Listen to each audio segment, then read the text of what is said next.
Welcome to a channel my super bytes के study bytes में। Students, अगर आपको कोई भी नोट्स चाहिए, पीडीएफ चाहिए, तो आप हमारी वेबसाइट www.mysuperbytes.com पर चेक कर सकते हैं। हम लोग रोज वहाँ पर कुछ टॉपिक्स के पीडीएफ पोस्ट कर रहे हैं। आज का जो हमारा वीडियो है वो क्वेश्चंस हैं, प्रैक्टिस क्वेश्चंस हैं एज यू लाइक इट पर। हमने ऑलरेडी डिटेल्ड वीडियो शेक्सपियर के इस प्ले पर बनाया हुआ है, तो प्लीज पहले आप उसको देखिए, फिर आप क्वेश्चंस को देखिए, जिससे कि आपका रिवीजन अच्छे से हो जाए। हम इस तरह के मॉडल क्वेश्चंस के वीडियोस डेली बेसिस पर पोस्ट कर रहे हैं, तो अगर आपका कोई मिस भी हो जाता है तो आप जो भी टॉपिक चाहते हैं उसके आगे माय सुपर बाइट्स लिखिए सर्च में, और तो आपको हमारे वीडियोस मिल जाएंगे। चलिए शुरू करते हैं आज का video, as you like it by William Shakespeare. Question number 1, what kind of comedy is as you like it? किस तरह की कॉमेडी ये है? सेंटिमेंटल कॉमेडी है कि ये सिटी लाइफ की कॉमेडी है कि?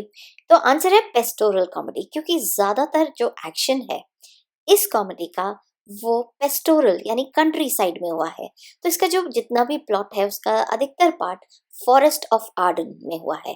देखिए, कुछ तो फ्रांस में हुआ है, फ्रेंच किसी मतलब एक ये भी किंग्स की और इनका ही प्लॉट है। तो जब दो भाई हैं तो छोटे वाले ने, जो फेडरिक है ड्यूक, उन्होंने अपने जो एल्डर ब्रदर हैं जिनका नाम है ड्यूक सीनियर, उनको निकाल दिया है, क्योंकि उन्होंने कब्जा कर लिया है, असब कर लिया है उनका किंगडम। तो ये सब हो रहा है फ्रेंच कोर्ट में। और जब वो बैनिश होके चले जाते हैं तो ज्यादातर जितना भी बाकी का एक्शन है वो है फॉरेस्ट ऑफ आर्डन में। So the correct answer is pastoral comedy. Second, और Rosalind, these trees shall be my books, and in their barks my thoughts I will character.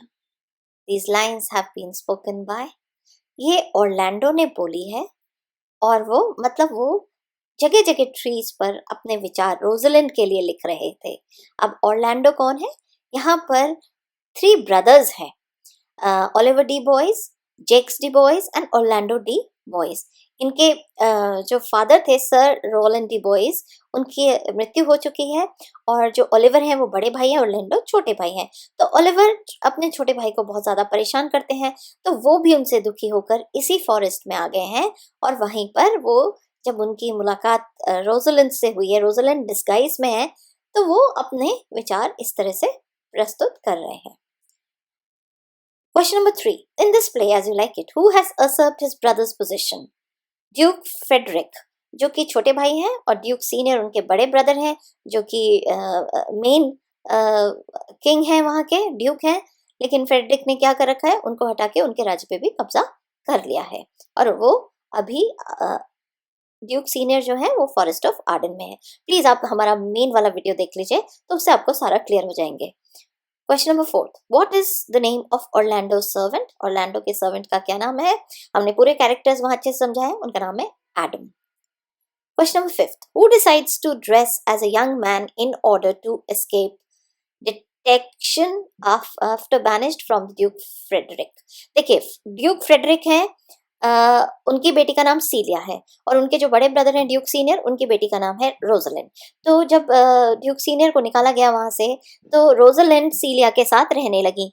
तो फ्रेडरिक को थोड़ी चिंता हुई कि मेरी बेटी रोजलिंड के बहुत ज्यादा प्रभाव में है, तो उनका गुस्सा मतलब वो उनको थोड़ा ही शोड हिज एंगर। तो रोजलिंड डिस्गाइज कर कर, एक आदमी के रूप में डिस्गाइज कर कर, गैनीमीड नाम से वो वहां से चली जाती हैं, जिससे कि वो फ्रेडरिक की नजरों से बच सके। Question number 6, who has inherited the entire estate from their father sir Rowland de Boys? तो ओलिवर ने अपने फादर का सारा ले लिया और अपने ब्रदर्स को वहां से अपने रास्ते से हटा दिया। Question number 7, what is the name of wrestler in the play? Wrestler का नाम है चार्ल्स। ये रेसलर ओलिवर ने नियुक्त किया था अपने छोटे भाई से लड़वाने के लिए। Question number 8, sweets are the uses of adversity which, like the toad, ugly and venomous, wears yet a precious jewels in his head. These lines have been spoken by, तो ये बैनिश ड्यूक जो Duke senior है उन्होंने बोली है कि adversity अगर जब भी आती है तो इसका जो फल होता है वो मीठा होता है। एक तरह से ये जो एडवर्सिटी है ये टोड की तरह हमारे ऊपर बैठी रहती है, बहुत ही अगली होती है, जहरीली होती है, विनोमियस मतलब जहरीला, लेकिन इसमें एक प्रेशियस ज्वेल भी होता है, यानी कि एक पॉजिटिविटी है कि आपकी कितनी ही नेगेटिव कंडीशन हो पर इसका रिजल्ट अच्छा होता है। इस तरह से बैनिश ड्यूक ने कहा है। Question number 9, who is the father of Orlando and Olivier?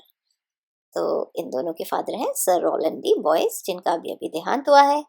इनका एक और ब्रदर भी है जिसका नाम है जैक्स डी बॉयस। आगे चलते हैं। What is the name of Celia's father? सीलिया के फादर का क्या नाम है? Duke Frederick. सीलिया छोटे वाले ड्यूक की बेटी है जो अपने कजन रोजलिंड की बहुत पक्की फ्रेंड है। Question number 11, who was William in the play? William is a young country boy who was in love with Audrey. देखिए यहाँ पर एक और कुछ और कैरेक्टर्स भी हैं। ऑड्री एक कंट्री गर्ल है और विलियम एक कंट्री मैन है, तो वहां पर उसके बारे में यहाँ पूछा गया है। Question number 12, but O how bitter a thing it is to look into happiness through another man's eye. These lines have been spoken by Orlando.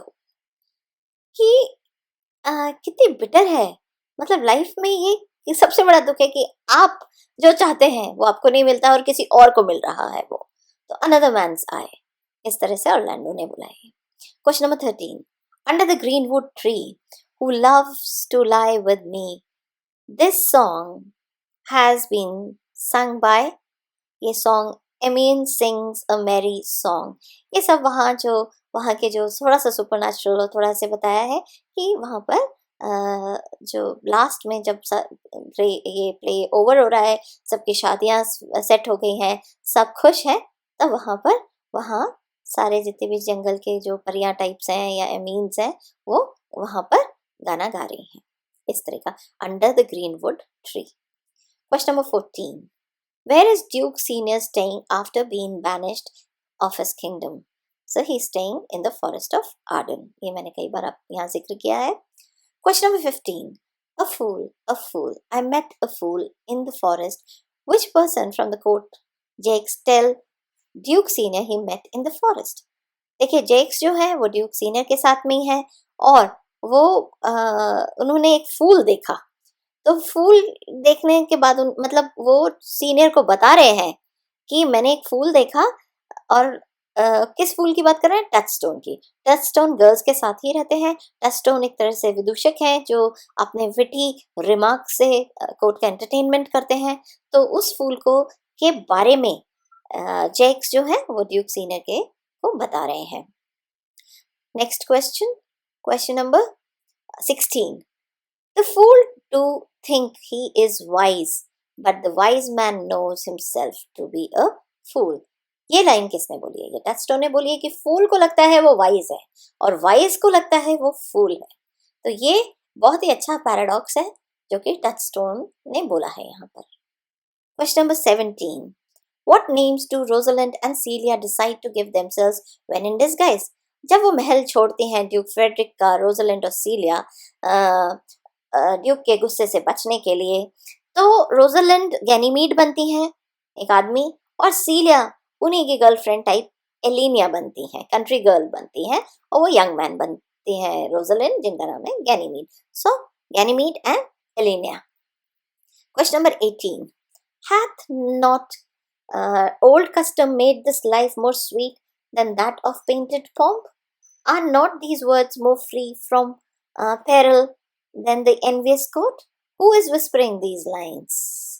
ये बैनिश ड्यूक बोल रहे हैं कि जो ओल्ड कस्टम्स हैं वो ज़्यादा अच्छे होते हैं देन आज का ये शोबाजी से, और जो यहाँ पर वो जहाँ रह रहे हैं वो ज़्यादा फ्री और खतरे से दूर है, जबकि कोर्ट में खतरा ज़्यादा था या जंगलों में वो ज़्यादा फ्री और सेफ है। तो ये लाइन ड्यूक सीनियर द्वारा बोली गई है।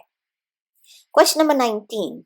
Who brings the news about Duke Frederick that he gave the kingdom to Duke Senior again? Jakes D. Boyce ही, जो कि उनके बेटे हैं, किसके बेटे, ओलिवर और ऑर्लैंडो के जो ब्रदर थे, वो ही यहाँ पर खबर लाते हैं कि फ्रेडरिक ने उनका किंगडम ड्यूक सीनियर का वापस कर दिया है और वो रिलीजियस टर्न हो गए हैं। Question number 20. Whom does Orlando save from the attack of a hungry lioness and a green snake? तो ओलिवर जो उनके बड़े भाई हैं, उनको दोनों बार ऑर्लैंडो बचाता है। किससे? एक ग्रीन स्नेक से और हंग्री लायनेस से, मतलब वो अपने बड़े भाई को बचाते हैं। Question number 21. With whom does Oliver fall in love in the play? Oliver का किससे प्रेम होता है? सीलिया से होता है, जो कि डिस्गाइज्ड है एलेनिया से। तो ओलिवर का सीलिया से है। आगे पता चलेगा कि रोजलिंड का किससे होता है। तो रोजलिंड का होगा जो छोटे भाई हैं ऑर्लैंडो से, वो हमने पहले भी डिस्कस किया। Question number 22. What is the name of the melancholy character in the play who disagrees with killing the deer? तो यही है जेक्स। ये बहुत ही मेलनकली कैरेक्टर है, जो कि जिनको मतलब पीस पसंद है, जो थोड़े दुखी रहते हैं, मेलनकलस रहते हैं। उनके मुंह से सबसे इम्पोर्टेंट लाइन्स प्ले में है, आगे आएगा वो भी। Question number 23. Who immediately falls in love with Ganymede? Ganymede से सबसे पहले कौन प्यार करने लगती हैं? वहाँ एक कंट्री गर्ल है, फीब। फीब जब रोजलिंड को आदमी के रूप में देखती है, गैनीमीड के रूप में, तो वो बहुत ज़्यादा उनसे प्रेम करने लगती है। हालांकि रोजलिंड गैनीमीड के भेष में है और उनसे बहुत ही हार्शली बात करते हैं, बहुत रूडली बात करते हैं, फिर भी फीब को गैनीमीड से प्रेम है। 24. Men are April when they woo, December when they wed. Maids are May when they are maids, but the sky changes when they are wives. Who has spoken these lines and to whom? Rosalind और लैंडो को बोलिए कि main बहुत एक spring की तरह होते हैं जब वो वू करते हैं, मतलब बहुत ही ज़्यादा प्रेम में होते हैं, और लेकिन जैसे ही उनकी शादी हो जाती है और दिसंबर मतलब वो कोल्ड हो जाते हैं। और मेड्स मे की तरह है। मे भी एक समर, बहुत अच्छा यूरोपियन समर को बोला जाता है, लेकिन सब कुछ बदल जाता है जब वो वाइफ्स बनती है। माने उनका कहने का मतलब है कि शादी से पहले सब में प्रेम है, सब बहुत अच्छे हैं, लेकिन उसके बाद बदल जाते हैं। तो ये रोजलिंड ने ऑर्लैंडो के लिए बोली है। Question number 25. All the world's a stage. Which literary device is used in this line? This is metaphor. World is compared to a stage. और ये किसने बोला है? जेक्स ने बोला है, प्ले में बोला है। और ये लाइनें कि हम सब रंगमंच की कठपुतलियां हैं और we are all puppets in the hand of God, और दिस इज अ स्टेज, हमारी जो एग्जिट और एंट्रेंसेस हैं वो सब फिक्स्ड हैं। तो इस तरह का इस प्ले में जिक्र है, ये रियलिटी है लाइफ की, और ये पूरा का पूरा प्ले एक रोमांटिक कॉमेडी है। बहुत सारे क्वेश्चंस आपको हमने यहाँ करा दिए और बहुत सारे क्वेश्चंस अपने आप आपको आ जाएंगे अगर आप हमारा डिटेल्ड वीडियो को देखेंगे। So I hope you must have liked this video. So please share with friends. Also subscribe it and like the video. देखिए ज़रूरी है लाइक करना, तभी तो हम आगे बनाएंगे। हमें भी बनाने में बहुत मज़ा आएगा। इसी तरह से हम आपके लिए आगे से आगे वीडियोस बनाते रहेंगे। आप कनेक्टेड रहिए इस चैनल से। Thank you.